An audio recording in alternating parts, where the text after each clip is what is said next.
Hello and welcome back to another Dominion Discord Smash Ultimate Ladder Challenge match. We are doing Hexecutable challenging Markusin this time.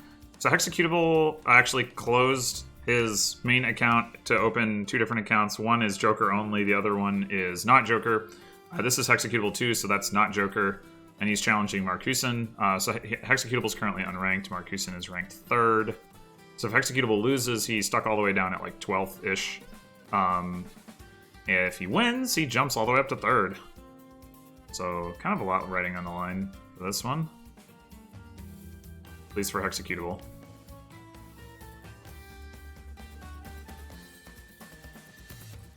I don't know what he's going to be playing for not Joker. He's dabbled with a lot of different characters. So I don't even know if he will continue with the ones that he has been using before, or if he's going to be doing something else. We've seen Lucina, we've seen Roy, we've seen Palutena, we've seen probably some other stuff that I don't remember. So who really knows? We won't see Joker, and we know that much.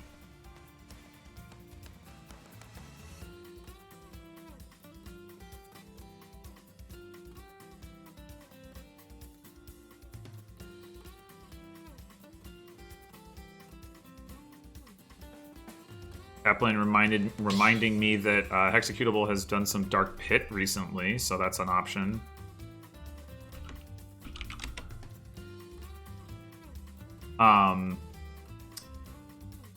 Which, I mean, I don't know if Hexecutable intends to try to play high tier specifically, or if he just plays what he feels, but if it's the former, Dark Pit would be a pretty weird choice. Corrin. Oh, yeah, that's right. He has played Corrin. Okay, sure, why not?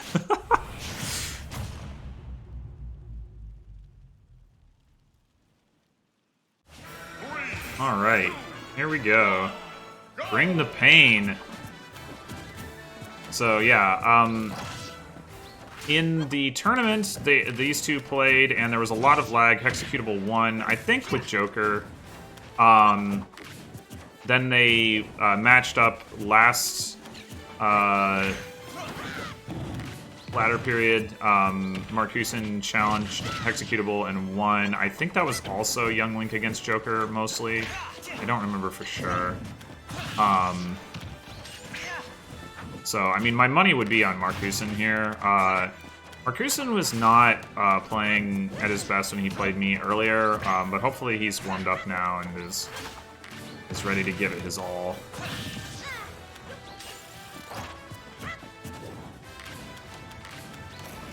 Right now, Hexecutable maintaining a slight lead. Ooh, it's the side B right through the boomerang. I would not have actually guessed that would be how that would work, but like, I always feel like, for instance, like Falcon's down B, Ganon's down B should do that sort of thing, and they don't. So I'm surprised Corrin's does.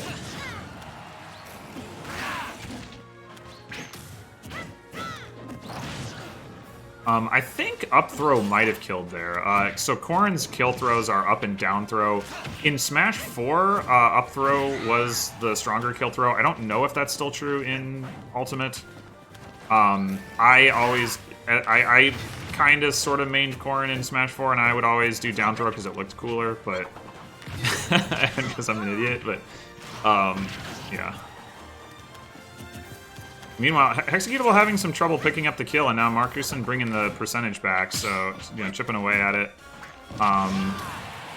Hexecutable doesn't watch out. Markusin's going to take the lead here. Ooh, I don't know what that up B was trying to do. Maybe he thought he could catch Hexecutable's approach or something.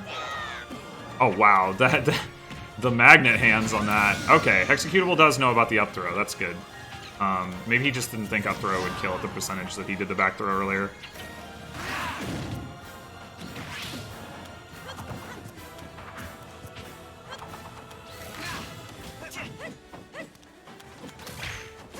Oh, interesting. I think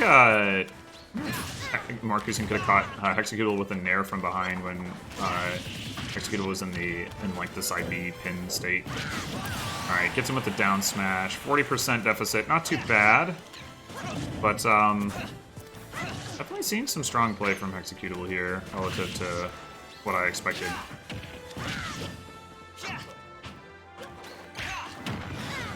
Nice side B reversal there.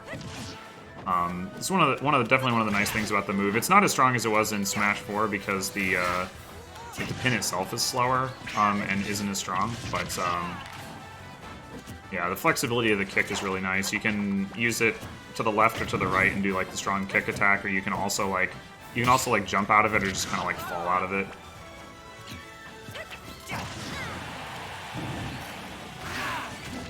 Oh, I don't know what that air dodge was about. That he'd already avoided the projectile there.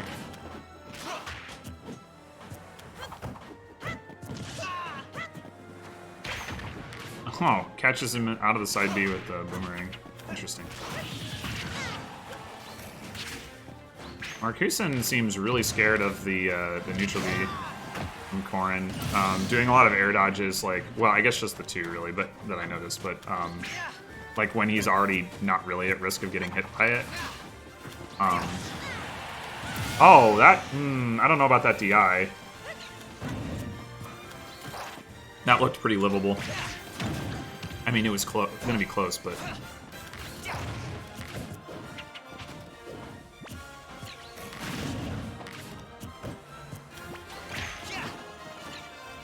Okay, this is a opportunity. Yeah. I don't know why Markusin didn't transition into the rapid jab there, because that was a good opportunity for him to punish that, like, flying off stage side B from Hexecutable. So once again, Hexecutable has built up a percentage lead.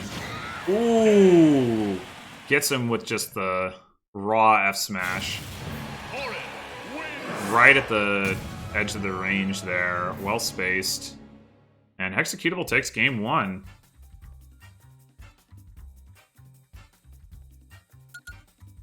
Yeah, nicely played by Hexecutable there, for sure.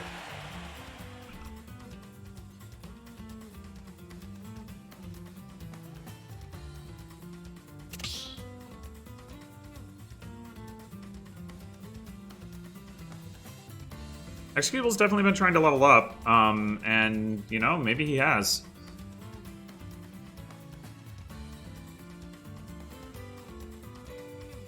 Usually, I mean, my experience has been usually, you know, like, it's hard to do in such a short time frame, but you never know.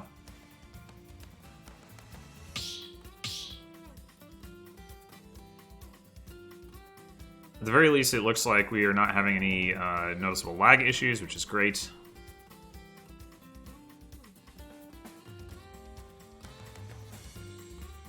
I do like seeing the Corrin representation. I don't find the character as much fun to play as in Smash 4, at least relative to other characters. But I think the character has a cool design, like from a Smash perspective. Let's not talk about from a Fire Emblem perspective.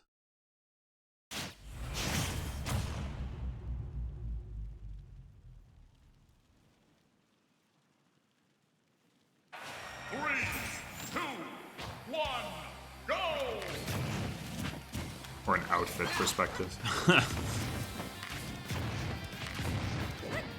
Alright, so Markusin opening up with just a bunch of arrows, which I like. I think Young Link's projectile game should be able to beat out the Corrin neutral Bs. And I think, you know, in general, Markusin should be looking to, you know, play a fairly zoning keep away style here, trying to avoid Corrin getting in. I mean, Corrin doesn't necessarily want to be at like super close quarters because, you know, like the like many sword characters, Corrin, a lot of what Corrin wants to do is like, you know, spacing, but obviously Young Link's projectiles can go well outside of the range of that spacing, so.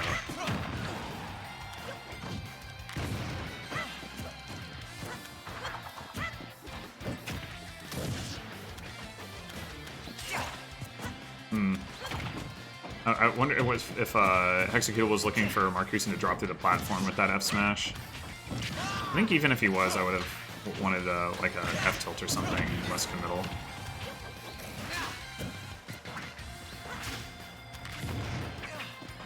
Nice arrow there.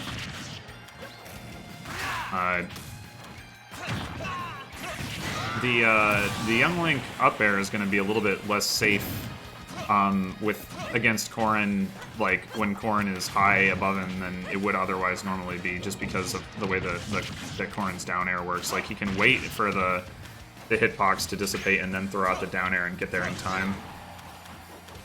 He doesn't need to like fast fall necessarily or anything like that to be able to get there. Unlike, oh my gosh, he got him! I like had so much trouble ever pulling off that kind of thing when I played Corrin a lot in Smash 4, like actually like following up on the stun if they weren't like close to me. But great stuff from Hexecutable to be able to do that there.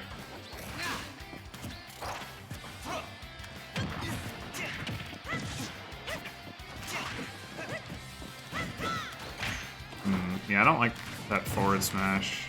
I don't really know what it's trying to accomplish. Just want to see continued use of like the arrows and the boomerang from markusin for the most part. Alright, so yeah, this time Hexecutable missed with the down air, but you could see like markusin threw out the up air like when Hexecutable wasn't like particularly close to him. He wasn't likely to hit, and Hexecutable definitely had an opportunity to punish it with the down air. Wasn't able to do it, but like I think markusin needs to be a little bit careful with that.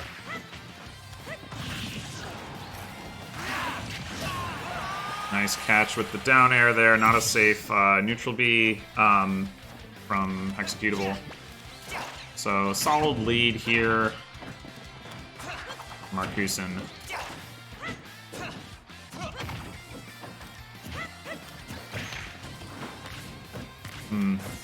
Hexecutable not able to read markusin's roll there with the side B. Oh, that could have been a down air, I think, from markusin on that as a whip punish on that up smash. Ooh, markusin actually had the read on the side B there from Hexecutable. Not able to do anything with it, though. I don't know why he rolled there. He could have just punished... whip punish Hexecutable. Either way, markusin's definitely kind of running away with this, and that'll do it.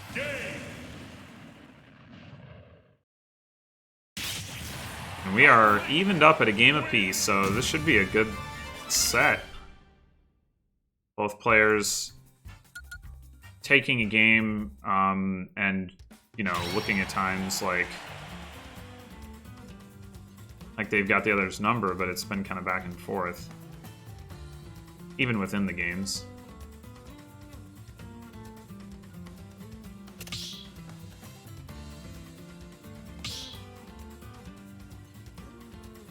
So, from a stage pick standpoint,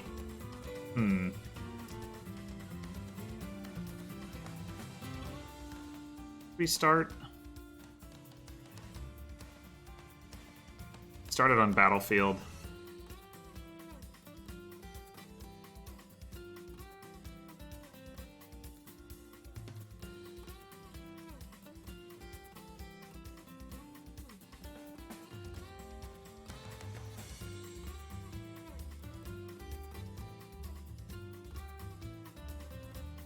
The markusin bans Lilat and Yoshi's.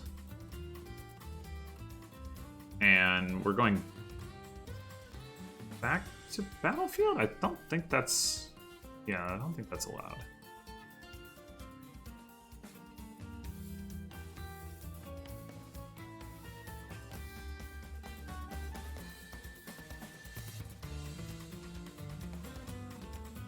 We are... I guess I say we, but the Smash Ultimate competitive scene uses modified DSR, which means you can't return to the stage even if you did counterpick to it and win.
Alright, we're having some discussion about DSR versus modified DSR. I thought Ultimate used modified DSR. It looks like they actually do use regular DSR. So I think he can go back to Battlefield.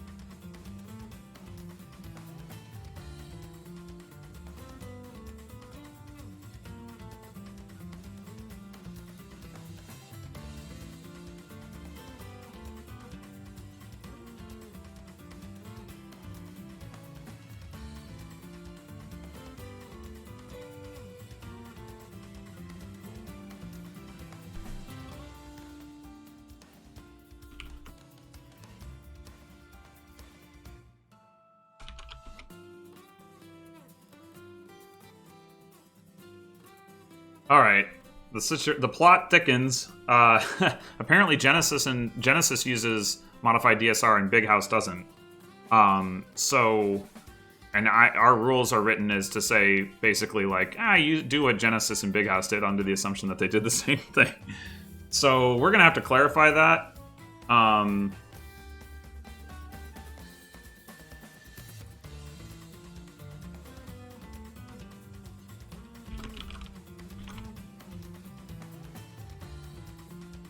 Let me check the rules and see what it actually says.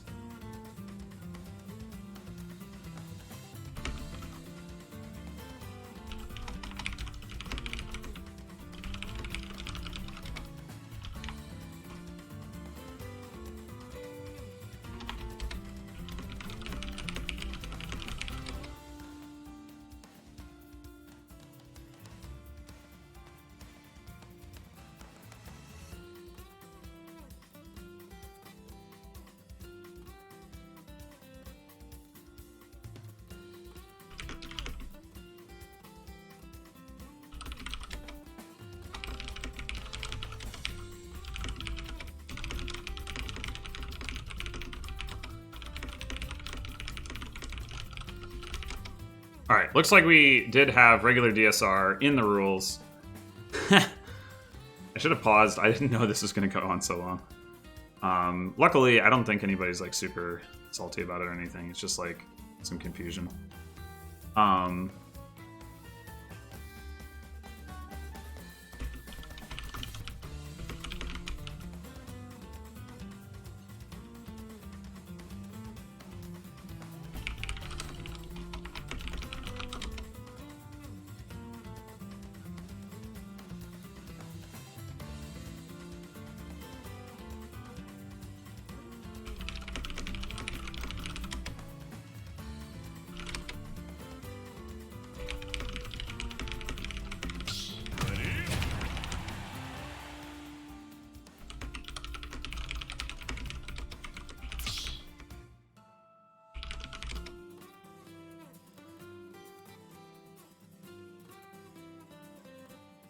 Alright, I think we are going to Battlefield.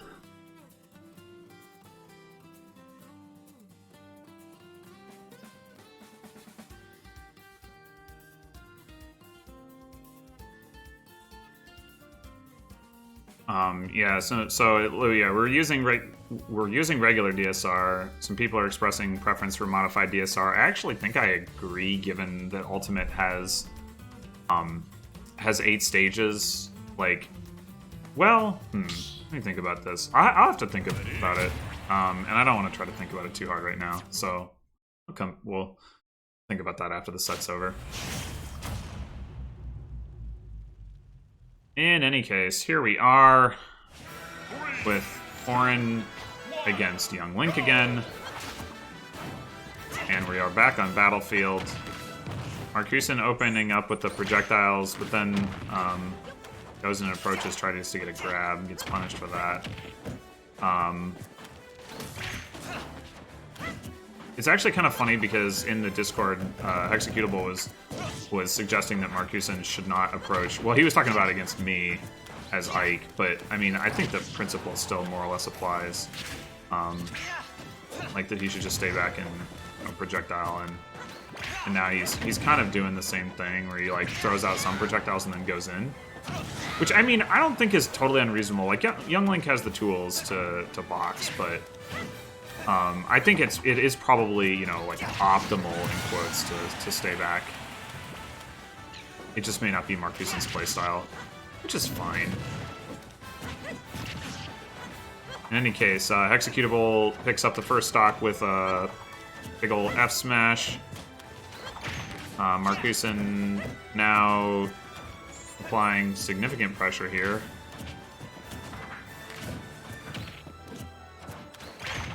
And doing a pretty good job of walling Hexecutable out now. Mixing up the timing of this stuff and picks up that stock, which is 3.7%, so that's what you gotta call an even game. A lot of ineffective dash attacks coming out from Hexecutable right now. That one did hit, but even so, he was still punished for it.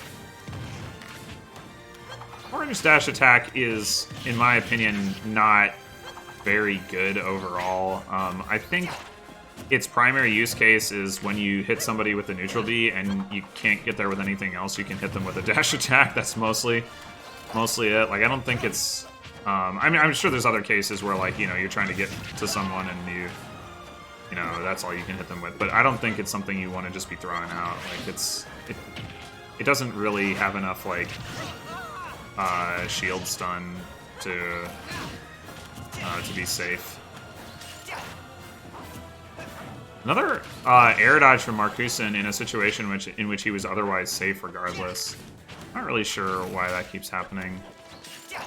He just doesn't know Corrin's moveset well enough to be confident that he's safe.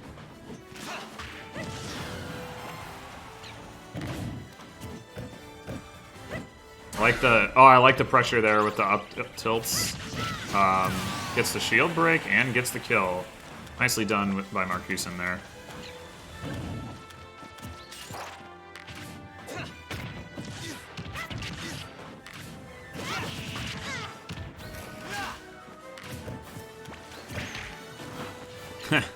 Markusin has done that a lot, where Hexecutable is set to use the side D, and then Markusin like rolls in the opposite direction, like rolls in, and Hexecutable goes towards him. I feel like Hexecutable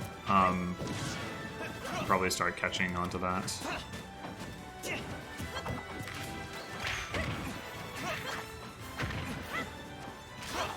Oh no!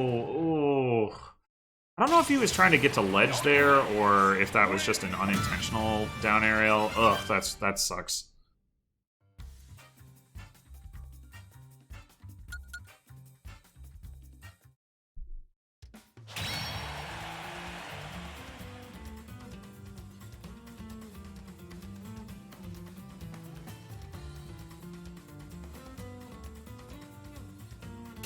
Yeah, that's definitely one of the worst things about those kinds of moves, is that if you do them inadvertently, you just die, potentially. Game & Watch can actually survive from doing that. Most characters with those kinds of moves cannot.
Alright, so Markusin up to 1 bans Lilat and FD. We'll see whether Hexecutable just goes back to Battlefield or not. So, I mean, obviously, Executable did SD to end that game, but nonetheless, it does look like Markusin has adapted to the Corrin after the first 2 games. I would not be shocked to see Executable switch characters. That seems to be kind of his MO in these kinds of situations. I mean, you won't be able to do that on the Joker account, of course, but in general, he seems to prefer trying out different characters rather than sticking to one when he's not winning.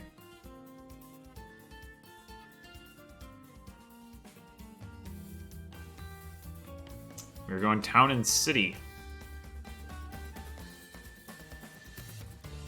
which doesn't really mean anything to me without knowing for sure whether he's sticking to Corrin or not.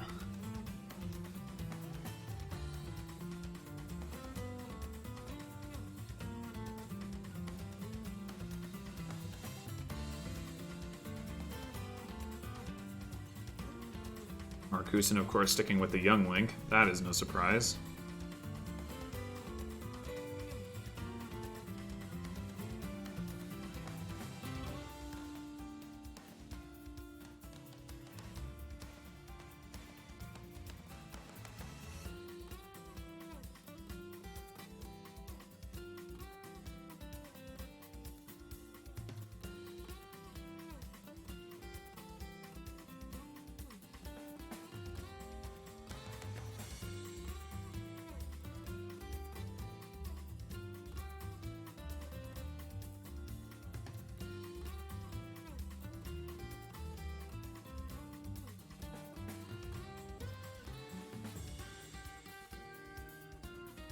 We wait with bated breath for Executable's character pick.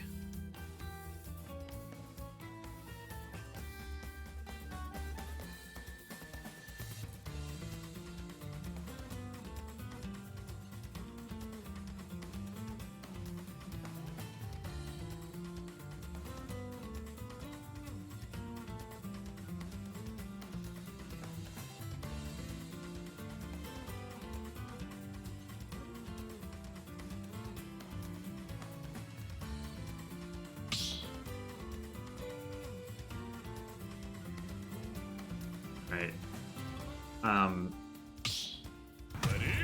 Aha. We've got the Roy now. Alright, I don't know how I feel about Roy going to town and city, but I guess we'll see.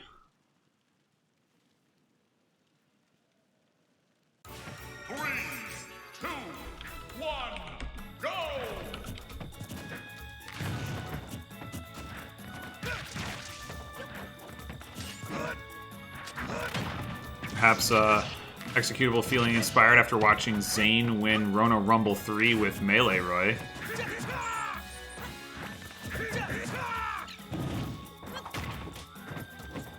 Although the early returns are not the best here.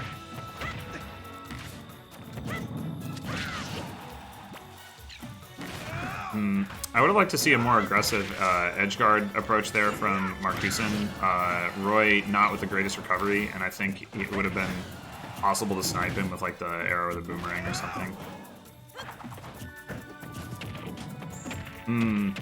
Markusin not totally confident in his setup there. He had the boomerang coming back. Okay, gets stuck with the down smash. He had the boomerang coming back. He was pressuring Executable's shield and then rolled away. I think if he had waited or stayed in and continued to pressure with the boomerang coming back, he at the very least he probably could have gotten a grab. Oh no!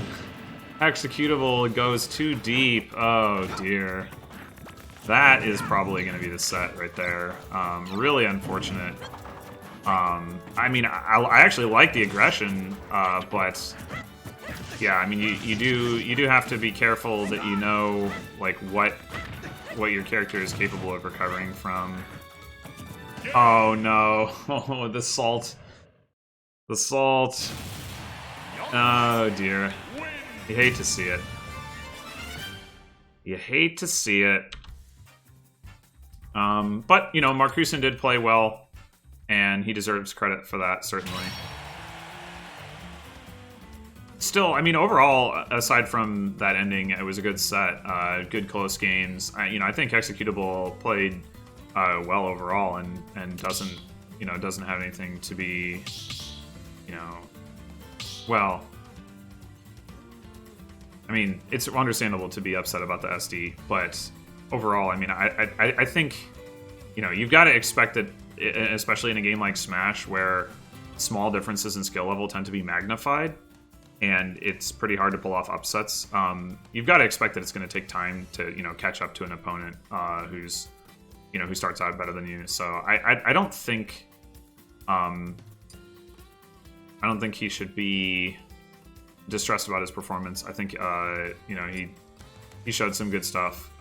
It'll be interesting to see what his Joker is able to do. I don't know who he challenged with the Joker account, so I mean, he may not be playing Markusin, but we'll see. Either way, thanks for watching, and I will undoubtedly be back soon enough with another match. So until then.